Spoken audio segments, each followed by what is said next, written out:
मैं रोज सुबह 4 बजे उठकर 3 घंटे पूजा करता था। मुझे अपनी पवित्रता और भक्ति का भयंकर घमंड था। मैं परिवार वालों को अशुद्ध और पापी मानता था। एक दिन पूजा का नियम टूटने के डर से मैंने बीमार पत्नी को अस्पताल ले जाने से मना कर दिया। मुझे लगता था गुरुजी मेरे पूजा पाठ की तारीफ करेंगे, पर दरबार में उन्होंने सरेआम कहा, ओए भगत, तू रब दी मूरत नू दूध नाल नहलांदा ऐ ते जिंदा इंसान नू पानी लई तरसांदा है। तेरा नियम रब लई नहीं, तेरी ईगो लई है। उस दिन मेरा धार्मिक अहंकार राख हो गया। जय गुरुजी, अनंत शुक्राना गुरुजी। ओम नमः शिवाय। शिवजी सदा सहाय। संगत जी, इंसान जब पैसे का अहंकार करता है तो दुनिया उसे बुरा कहती है। जब वह अपनी ताकत का अहंकार करता है तो लोग उससे दूर भागते हैं। लेकिन संगत जी, एक अहंकार ऐसा होता है जो सबसे खतरनाक होता है, क्योंकि वह पुण्य और भक्ति का मुखौटा पहनकर आता है। वह है पवित्रता और पूजा पाठ का अहंकार, स्पिरिचुअल ईगो। जब किसी इंसान को यह लगने लगे कि वह रोज 3 घंटे पूजा करता है, व्रत रखता है, मंदिर जाता है, इसलिए वह दुनिया के बाकी लोगों से ऊपर है, उसे लगने लगता है कि भगवान सिर्फ उसकी सुनते हैं और जो लोग उसके जितने नियम नहीं मानते वे सब पापी हैं, सांसारिक हैं, मोहमाया में फंसे हैं।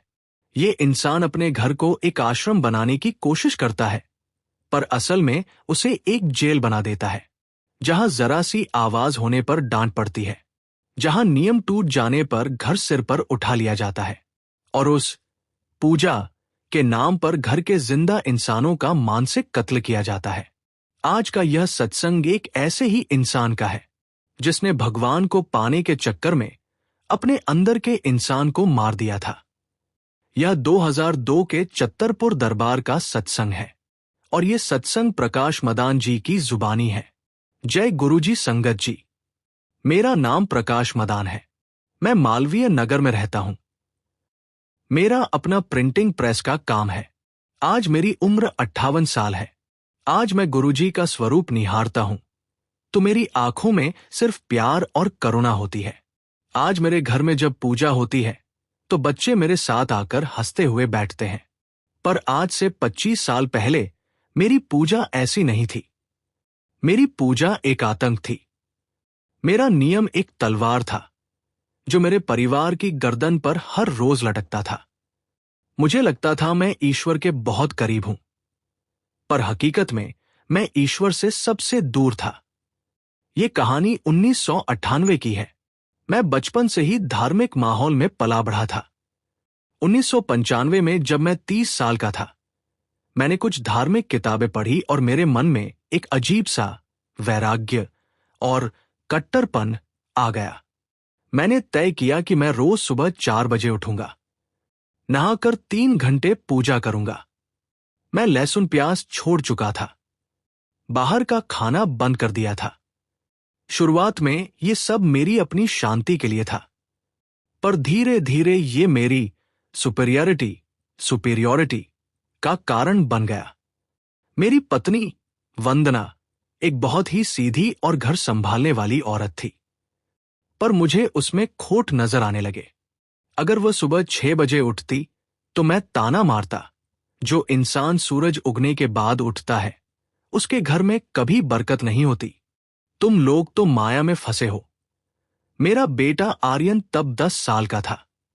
अगर वो खेलते हुए पूजा घर के पास से गुजर जाता तो मैं जोर से चिल्लाता, अशुद्ध कर दिया, नहाया नहीं और यहां आ गया। मुझे फिर से जगह धोनी पड़ेगी। मैं जमीन पर पोंछा मारता और बड़बड़ाता रहता। संगत जी, जरा सोचिए, मैं उस भगवान की पूजा कर रहा था जिसने उस बच्चे को बनाया है, और मैं उसी बच्चे को अशुद्ध कह रहा था। मेरी इस कट्टरता ने घर का माहौल बहुत भारी कर दिया था। रिश्तेदार मेरे घर आने से कतराने लगे थे। सबको डर लगता था कि प्रकाश जी को कहीं हमारी कोई बात अपवित्र न लग जाए। मुझे इस बात का घमंड होता था। मैं सोचता था, ये सब मूर्ख हैं, मैं असली रास्ते पर हूं। मैं अपनी पूजा के दौरान किसी से बात नहीं करता था। अगर मेरी पूजा के 3 घंटों के बीच घर में कोई इमरजेंसी भी आ जाए तो मुझे कोई मतलब नहीं था। मेरा नियम है, भगवान सबसे पहले है। ये मेरा तकिया कलाम बन गया था। वंदना ने कई बार मुझसे कहा, प्रकाश, भगवान प्यार भूखे होते हैं, इन कड़े नियमों के नहीं। आप पूजा करते हैं पर उठने के बाद आपका स्वभाव इतना चिड़चिड़ा क्यों हो जाता है? मैं उसे झिड़क देता, तुम्हें क्या पता धर्म क्या होता है? तुम बस सीरियल देखो। मैं खुद को गुरु और उन्हें अपना शिष्य समझता था, जो बहुत नालायक थे। 2002 की सर्दियों की बात है। सुबह के 4:30 बज रहे थे। मैं नहा धोकर पवित्र कपड़े पहनकर अपने आसन पर बैठ चुका था। मेरा पाठ शुरू हो चुका था। अचानक बेडरूम से वंदना की आवाज आई। वह दर्द से करहा रही थी। प्रकाश, प्रकाश, पेट में बहुत तेज दर्द हो रहा है, उठा नहीं जा रहा। मैंने सुना, पर मेरा नियम था कि आसन पर बैठने के बाद मैं 3 घंटे तक नहीं उठूंगा। मैंने आंखें बंद कर ली और अपना पाठ जोर जोर से पढ़ने लगा ताकि मुझे वंदना की आवाज न सुनाई दे। थोड़ी देर बाद 14 साल का आर्यन दौड़ता हुआ आया। पापा, मम्मी रो रही हैं, उन्हें हॉस्पिटल ले चलो। मैंने आंखें खोली और गुस्से से आर्यन की तरफ देखा। मैंने इशारे से उसे जाने को कहा। आर्यन रोने लगा। पापा प्लीज। मम्मी बहुत दर्द में है। संगत जी, मेरा अहंकार देखिए। मैंने सोचा, ये सब माया है। भगवान मेरी परीक्षा ले रहे हैं कि मैं अपनी पत्नी के मोह में पाठ छोड़ता हूं या नहीं। मैं परीक्षा में फेल नहीं हूंगा। मैंने आर्यन को डांट कर भगा दिया और अपनी आंखें बंद कर ली। संगत जी, सत्संग आगे जारी रहेगा, परंतु पहले एक अत्यंत महत्वपूर्ण सेवा संदेश आपसे विनम्रतापूर्वक साझा करना आवश्यक है। इस चैनल का उद्देश्य केवल कथन, उपदेश या प्रेरणा देना नहीं है, बल्कि वास्तविक धरातल पर जीवन बदलने वाली सेवा को निरंतर चलाना है। इस समय यहां एक निरंतर अन्न सेवा संचालित हो रही है, जिसमें ऐसे जरूरतमंद भाई बहनों, श्रमिक परिवारों और छोटे छोटे मासूम बच्चों तक भोजन पहुंचाने का प्रयास किया जाता है, जो कई बार खाली पेट सोने को मजबूर हो जाते हैं। संगत जी, एक प्लेट भोजन किसी के लिए सिर्फ खाना होता है, लेकिन किसी के लिए जीवन की उम्मीद, सुरक्षा और दुआ बन सकता है। अगर आपका हृदय इस सेवा से जुड़ना चाहे तो आप अपनी श्रद्धा और भाव के अनुसार इस पवित्र कार्य में सहभागिता कर सकते हैं। शास्त्रों में स्पष्ट कहा गया है, सेवा वह पुण्य है जो मनुष्य के कर्म भंडार को उज्ज्वल करता है और अदृश्य संकटों को दूर करता है। किसी के पेट में भोजन पहुंचना मात्र कर्म नहीं, बल्कि ईश्वर तक पहुंचा प्रेम संदेश है। कहते हैं कि सेवा में दिया गया अन्न दुआ बनकर लौटता है और जीवन की राहों को सहज बनाता है। जब स्क्रीन पर QR कोड दिखाई दे तो इस सरल प्रक्रिया का पालन करें। जैसे ही QR कोड दिखे, उसका स्क्रीनशॉट ले लीजिए। अपने मोबाइल की गैलरी खोलकर वही इमेज सिलेक्ट करें। अपने किसी भी UPI ऐप में स्कैन फ्रॉम गैलरी विकल्प चुनें। श्रद्धा अनुसार सेवा राशि भेजकर अन्न सेवा सहयोग पूर्ण करें। संगत जी, सुबह के 4:30 बज रहे थे। मैं नहा धोकर पवित्र कपड़े पहनकर अपने आसन पर बैठ चुका था। मेरा पाठ शुरू हो चुका था। अचानक बेडरूम से वंदना की आवाज आई। वह दर्द से करहा रही थी। प्रकाश, प्रकाश, पेट में बहुत तेज दर्द हो रहा है, उठा नहीं जा रहा। मैंने सुना, पर मेरा नियम था कि आसन पर बैठने के बाद मैं 3 घंटे तक नहीं उठूंगा। मैंने आंखें बंद कर ली और अपना पाठ जोर जोर से पढ़ने लगा ताकि मुझे वंदना की आवाज न सुनाई दे। थोड़ी देर बाद 14 साल का आर्यन दौड़ता हुआ आया। पापा, मम्मी रो रही हैं, उन्हें हॉस्पिटल ले चलो। मैंने आंखें खोली और गुस्से से आर्यन की तरफ देखा। मैंने इशारे से उसे जाने को कहा। आर्यन रोने लगा। पापा प्लीज। मम्मी बहुत दर्द में है। संगत जी, मेरा अहंकार देखिए। मैंने सोचा, ये सब माया है। भगवान मेरी परीक्षा ले रहे हैं कि मैं अपनी पत्नी के मोह में पाठ छोड़ता हूं या नहीं। मैं परीक्षा में फेल नहीं हूंगा। मैंने आर्यन को डांट कर भगा दिया और अपनी आंखें बंद कर ली। 1 घंटे बाद जब मैं उठा तो मैंने देखा कि वंदना जमीन पर पसीने से लथपथ पड़ी थी और आर्यन पड़ोसियों को बुला लाया था। पड़ोसी उसे गाड़ी में डालकर हॉस्पिटल ले गए। उसे अपेंडिक्स का भयंकर अटैक आया था। डॉक्टर ने कहा था अगर आधा घंटा और देर हो जाती तो अपेंडिक्स फट सकता था और जान जा सकती थी। जब मैं हॉस्पिटल पहुंचा तो वंदना ने मेरी तरफ देखा भी नहीं। पड़ोसियों की नजरों में मेरे लिए जो नफरत थी वो साफ दिख रही थी, पर मैं अभी भी खुद को सही मान रहा था। मैं सोच रहा था मैंने भगवान को नहीं छोड़ा, इसलिए भगवान ने इसे बचा लिया। ये मेरी मानसिक बीमारी की चरम सीमा थी। हॉस्पिटल से आने के बाद वंदना ने मुझसे बात करना लगभग बंद कर दिया। वो सिर्फ जरूरत की बात करती। आर्यन मुझसे नफरत करने लगा था। मेरे एक बड़े भाई समान रिश्तेदार थे, मदन लाल जी। वे चत्तरपुर दरबार जाते थे। उन्हें इस घटना के बारे में पता चला। वे घर आए और उन्होंने मुझे बहुत फटकार लगाई। मैंने उनसे बहस की। भाई साहब, नियम तोड़ना पाप है। उन्होंने कहा, पाप क्या है और पुण्य क्या है ये तुझे गुरुजी बताएंगे। इस गुरुवार तू मेरे साथ चलेगा। मुझे लगा कि गुरुजी तो महापुरुष है। वे तो एक तपस्वी को पहचान ही लेंगे। वे तो मुझे शाबाशी देंगे कि मैंने अपनी साधना नहीं छोड़ी। मैं अपने अहंकार में भरकर बिल्कुल तैयार होकर चत्तरपुर दरबार पहुंचा।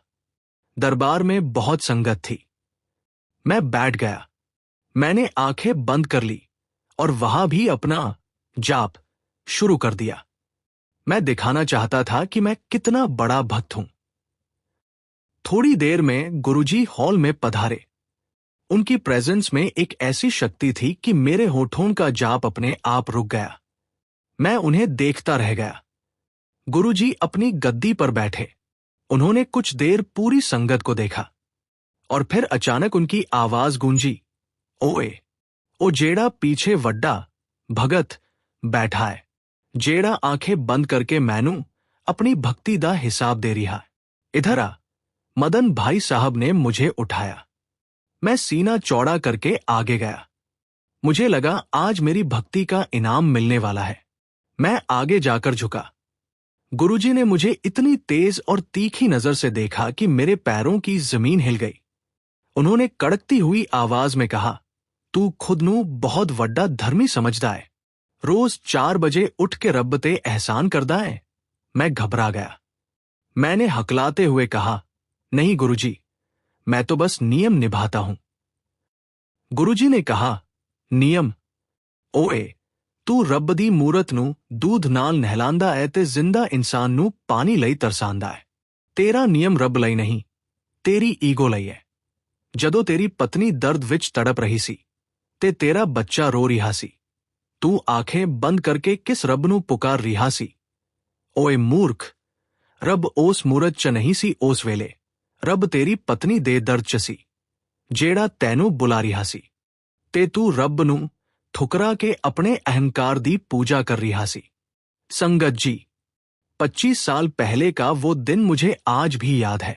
गुरुजी के उन शब्दों ने मेरे पवित्रता के उस महल को एक सेकंड में चकनाचूर कर दिया। गुरुजी ने पूरी संगत के सामने मुझे मेरा असली और घिनौना चेहरा दिखा दिया था। उन्होंने आगे कहा, तेरी 3 घंटे दी पूजा सीधे कूड़ेदान डस्टबिन च जान दिए, क्योंकि जिस दिल च अपनिया लई दया नहीं उथे रब पैर भी नहीं रखता। तू पूजा करदा ताकि दुनिया तैनू संत कहे। तू खुद नू सुपीरियर समझदा है। पर याद रख, जो इंसान शराब पी के भी किसी दे कम आ जंदा है ओ रब दे ज्यादा करीब है उस बंदे तो, जेड़ा गंगाजल पी के भी किसी दा दर्द ना समझे। मैं वहीं जमीन पर बैठ गया और फूट फूट कर रोने लगा। मेरी सारी कट्टरता, मेरा सारा घमंड आंसुओं में बहने लगा। मुझे पहली बार एहसास हुआ कि मैंने भगवान के नाम पर अपने परिवार पर कितना जुल्म किया था। मैं कोई भक्त नहीं था। मैं एक मानसिक रोगी था जिसे अपनी बीमारी से प्यार हो गया था। मैंने रोते हुए गुरुजी के चरण पकड़ने चाहे, पर उन्होंने मुझे दूर से ही रोक दिया। गुरुजी, मुझे माफ कर दो। मैं भटक गया था। मुझे लगा मैं सही रास्ते पर हूं। गुरुजी ने थोड़ी शांत आवाज में मुझे 3 हुक्म दिए। पहला हुक्म, अज तो बाद तेरा 3 घंटे दा नियम बंद। तू सिर्फ 10 मिनट बैठेगा रब दे अगे, ते ओ 10 मिनट कुछ नहीं मंगेगा। सिर्फ यह कहेगा, रब्बा मैनू अच्छा इंसान बना दे। दूसरा हुक्म, आज घर जाके अपनी पत्नी दे पैर छुई। ओहनू कहीं कि मैं रब नू लभन चला सी, पर मैं इंसान भी ना बन सकिया। ओदे तो माफी मंगी। तीसरा हुक्म, रब उस कमरे च नहीं रहंदा जिथे तू दरवाजा बंद करके बैठ चंदा है। रब तेरे बच्चे दी हसी च है। अपनी भक्ति दा बोझ परिवार ते मत पा। ओनू अपनी जिंदगी जीन दे। मैं रोता हुआ दरबार से बाहर निकला। उस रात जब मैं घर पहुंचा, वंदना सोफा पर लेटी हुई थी। मैं सीधा उसके पास गया और जमीन पर घुटनों के बल बैठ गया। वंदना चौंक कर उठ गई। क्या कर रहे हैं आप? कपड़े अपवित्र हो जाएंगे, उसने ताने में कहा था। मैं रो पड़ा। मैंने उसके पैर पकड़ लिए। वंदना, मुझे माफ कर दो। मैं अंधा हो गया था। गुरुजी ने आज मेरी आंखों का मोतियाबिंद काट दिया।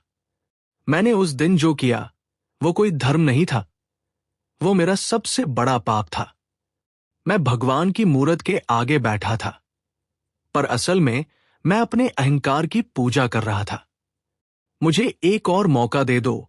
वंदना ने मुझे कभी इस तरह टूटते हुए नहीं देखा था। वह भी रोने लगी।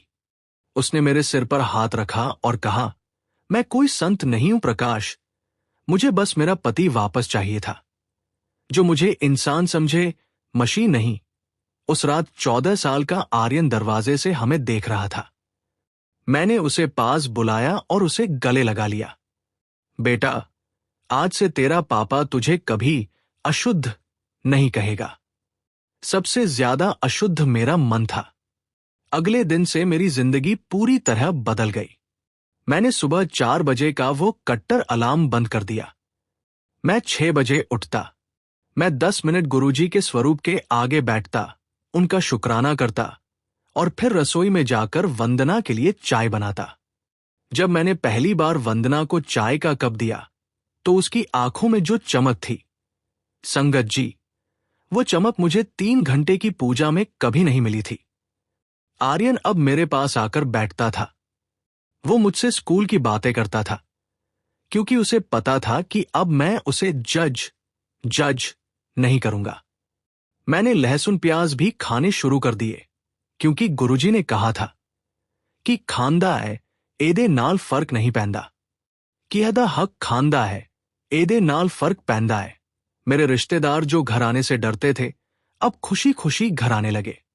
मेरे घर की दीवारें जो पहले मेरे नियम के खौफ से कांपती थी, अब हंसी और सुकून से भर गई थी। इस सत्संग की सीख, संगत जी, प्रकाश जी का ये सत्संग उन सभी लोगों के लिए एक कड़वा आईना है जो अध्यात्म, स्पिरिचुअलिटी के नाम पर ईगो पाल लेते हैं। पहली सीख, भक्ति अहंकार नहीं, नम्रता लाती है। अगर आपकी पूजा पाठ आपको दूसरों से सुपीरियर महसूस करा रही है, तो आप भगवान की नहीं, अपनी ईगो की पूजा कर रहे हैं। सच्ची भक्ति इंसान को पेड़ की उस डाली की तरह झुका देती है जिस पर फल लगे हों। दूसरी सीख, जीवित इंसान की सेवा ही असली धर्म है। जो इंसान अपने बीमार परिवार को छोड़कर मंदिर में बैठा रहे, उसकी कोई प्रार्थना कबूल नहीं होती। भगवान पत्थर की मूरत से ज्यादा तकलीफ में पड़े इंसान के दिल में बसते हैं। तीसरी सीख, अपने नियम दूसरों पर मत थोपिए। आपकी आध्यात्मिक यात्रा आपकी अपनी है। अपने नियम, अपने व्रत, अपनी कट्टरता अपने परिवार पर थोपना एक मानसिक अत्याचार है। उन्हें उनके हिसाब से ईश्वर को खोजने दें। चौथी सीख, अशुद्ध शरीर नहीं, नियत होती है। हम बाहरी पवित्रता, नहाने धोने पर इतना जोर देते हैं, कि हम मन की पवित्रता भूल जाते हैं। क्रोध, अहंकार और नफरत से भरा हुआ मन सबसे ज्यादा अशुद्ध होता है। पांचवी सीख, भगवान प्यार के भूखे हैं, डिक्टेटरशिप के नहीं। रब को पाने के लिए घंटों की कठोर साधना से ज्यादा किसी रोते हुए इंसान को हंसाने की जरूरत होती है। संगत जी, अगर आप भी ऐसे इंसान हैं जो बहुत पाठ पूजा करते हैं, बहुत धार्मिक हैं, तो आज एक बार रुककर खुद से ये सवाल पूछिएगा, क्या मेरी इस धार्मिकता ने मुझे मेरे अपनों से दूर कर दिया है? क्या मेरे घर वाले मेरी पूजा के नियमों से डरते हैं? अगर जवाब, तो समझ लीजिए कि आप रास्ता भटक गए हैं। आज अपने मन में ये अरदास रखिए, गुरुजी, मुझे इस धार्मिक अहंकार और पवित्रता के घमंड से बचा लो। मुझे ऐसा भक्त बनाओ जिसके दिल में दूसरों के लिए करुणा हो। मेरी पूजा मेरे घर वालों के लिए खौफ नहीं, बल्कि प्यार और सुकून का कारण बने। मुझे मूरत में बसने वाले भगवान के साथ साथ इंसानों में बसने वाले भगवान को भी पहचानना सिखाओ। क्योंकि संगत जी, भगवान को खुश करना बहुत आसान है, बस उसके बनाए हुए इंसानों को बेमतलब रुलाना बंद कर दीजिए। जय गुरुजी, अनंत शुक्राना गुरुजी। ओम नमः शिवाय, शिवजी सदा सहाय। जय गुरुजी, अनंत शुक्राना गुरुजी। ओम नमः शिवाय, शिवजी सदा सहाय। संगत जी, हमारे यहां लंगर सेवा निरंतर चल रही है, जहां कोशिश यही रहती है कि कोई भी भूखा पेट, मायूस मन या मजबूर इंसान बिना भोजन के न रहे। कई बार हम सोचते हैं कि हमारे अकेले से क्या फर्क पड़ेगा, पर संगत जी, जहां प्रेम और भावना जुड़ जाए, वहीं से चमत्कार शुरू हो जाते हैं। एक थाली भोजन किसी के लिए सिर्फ भोजन होगा, लेकिन किसी के लिए आशा, सम्मान, दुआ और जीने की हिम्मत बन सकता है। अगर आपका मन हो, आपकी भावना कहे, तो आप भी इस लंगर सेवा में अपना प्रेम, सहयोग और सहभागिता जोड़ सकते हैं। ये पूरी प्रक्रिया पूर्णतः श्रद्धा आधारित है और नाम गोपनीयता का भी पालन किया जाता है। सेवा जुड़ने का सरल तरीका, स्क्रीन पर दिख रहे क्यूआर कोड का स्क्रीनशॉट लें, फिर किसी भी यूपीआई ऐप को खोलकर स्कैन करें और अपनी भावना अनुसार राशि भेजकर लंगर सेवा पूर्ण करें। आपकी श्रद्धा ही इस सेवा की वास्तविक शक्ति है। ईश्वर हर उस भाव को स्वीकार करता है जो दिल से दिया जाए और बिना किसी दिखावे के दिया जाए। प्रेम से जोड़ा गया हर योगदान किसी के जीवन में भोजन, किसी के मन में शांति और किसी के घर में दुआ बनकर पहुंचता है। शुक्रिया, प्रणाम, आभार। जय गुरुजी।